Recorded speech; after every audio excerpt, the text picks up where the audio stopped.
हमारे महल में चलो ना। उनका नहीं जाएंगे, अब तो उपवन में ठहरा दिया। उपवन में बाग में क्यों? ठाकुर जी राजनीतिज्ञ ना, बड़े चतुर थे।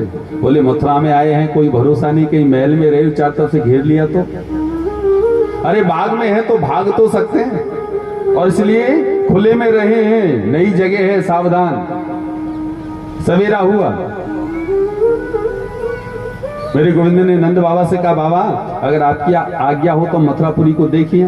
ठाकुर जी ने कहा जाओ, लेकिन नंद बाबा बोले बेटा सावधान, ये मथुरापुरी के लोग हैं ना, ठीक नहीं है।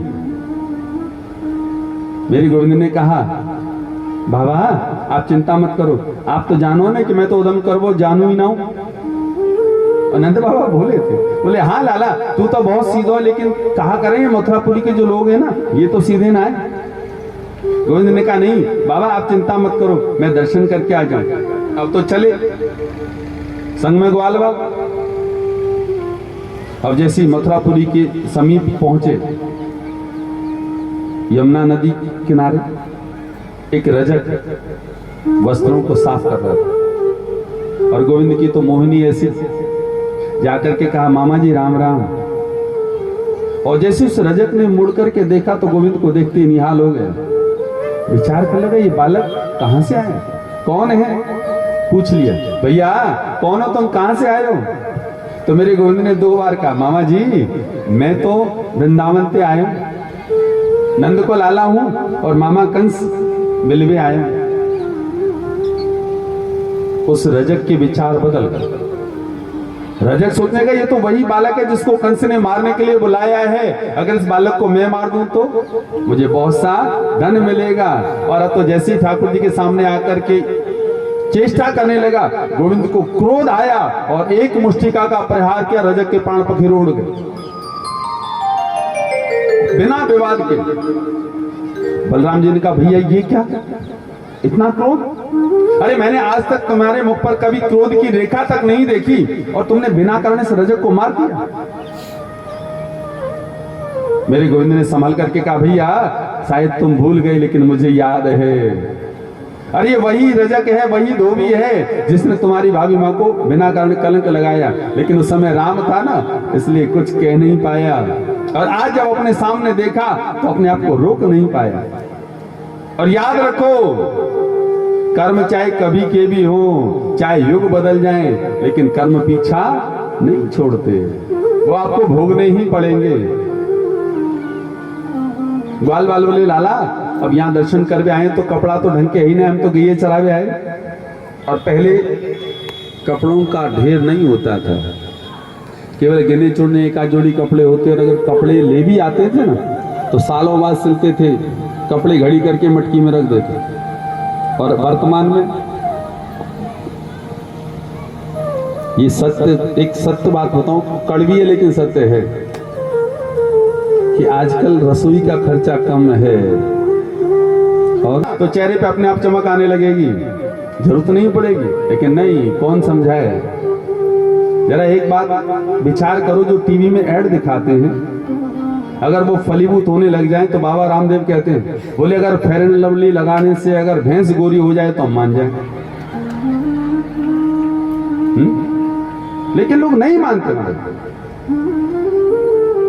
उल्टे सीधे प्रयोग तो आजमाएंगे, लेकिन उसको घर में खा नहीं सकते। दिखाने के लिए सौंदर्य प्रसाधन पूर्ण चाहिए। आज इसीलिए तो दुखी। और ये याद रख लो, मेरे गुरुदेव कहते हैं, एक बार सत्य घटना है मेरे साथ। एक दिन भरतपुर स्टेशन पे कलकत्ता जा रहे थे, गुरुजी साथ थे। ठाकुर जी ने कहा भैया कपड़े नहीं पहन के नहीं आए तो कोई नहीं, ये जो रखे हैं ये अपने मामा जी के कपड़े, चिंता मत करो पहन लो। अब तो ग्वाल वालों ने वस्त्र उठाए तो आए नहीं, भीतर घुस के देखे तो ग्वाल वाल कितने, कोई 11 साल, कोई 12 साल, 13 साल, और वस्त्र कंक निद्रोध सल तोसल चाणूर मुष्टिक, जो कंस के पहलवान थे उनके बड़े बड़े वस्त्र। कुर्ता पहन के चले तो ऐसा लगे जैसे सड़क साफ करने निकले हो, अपने आप घिसटते जा रहे। ग्वाल वाल बोले लाला ये तेरे जो कपड़ा है ये तो ऐसा लगे कि एक में 3 घुस के बैठे तब जाके काम चले। ठाकुर जी का चलो लेकर के चलो, तो आगे पहुंचे। और जाकर के मेरे गोविंद ने दर्जी के पास पहुंचे तो दर्जी ने तुरंत कपड़े ठीक कर दिए। क्यों? क्योंकि दृश्य देख चुके थे, एक का उधार देख लिया था। अब उसे डर मान लो या दूसरा भाव। ये जो दर्जी था ये कौन था? ये भी राम के समय का। जिस समय राम को वनवास हुआ तो एक दिन पूर्व तो सूचना हुई थी कि भैया राम को राज्य दो। गुरुजी से पूछा राम ने कि गुरुजी से पूछा दशरथ जी ने कि राम के लिए राज्य कब दिया जाए? तो वशिष्ठ जी ने कोई मुहूर्त नहीं बताया। उनका जब राज्य पर सिंहासन पर बैठ जाए तभी शुभ दिन जानना, तैयारी चालू। तो राजसी दर्जी से कहा राम के लिए वस्त्र बनाओ, और दर्जी ने बेचारे रात भर जाकर के वस्त्र तैयार किए। सवेरे पता चला कि वो तो वन में जा रहे हैं। दर्जी आया और आकर के बोला राम, अपराध होगा तुम्हारा। अपराध किया होगा महाराज दशरथ ने, या अपराध किया होगा महारानी कैकेयी ने। मुझे कोई आवश्यकता नहीं है जानने की, लेकिन मुझे ये बता दो मेरा क्या अपराध है?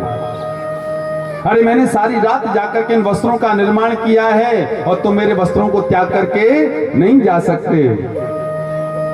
राम जी ने हाथ जोड़ लिए, बोले भैया अभी तो जाना पड़ेगा, लेकिन मैं तुम्हें वचन देता हूं समय आने पर स्वयं अपने वस्त्रों को ठीक कराने के लिए तुम्हारे पास आऊंगा और आज वरदान को पूरा करने चलेंगे। दर्जी ने वस्त्रों को ठीक किया, कहा वरदान मांगो। उनका गुरुदेव क्या मांगो, मुझे कुछ मांगना नहीं। तो ठाकुर जी ने कहा चल तू नहीं मांगता तो हम ही वरदान दे देते हैं। और वरदान क्या दिया? बोले आने वाले कलयुग में जितने के वस्त्र नहीं होंगे ना उससे ज्यादा तुम सुलाई ले लेना, कोई नहीं चलेगा। और आज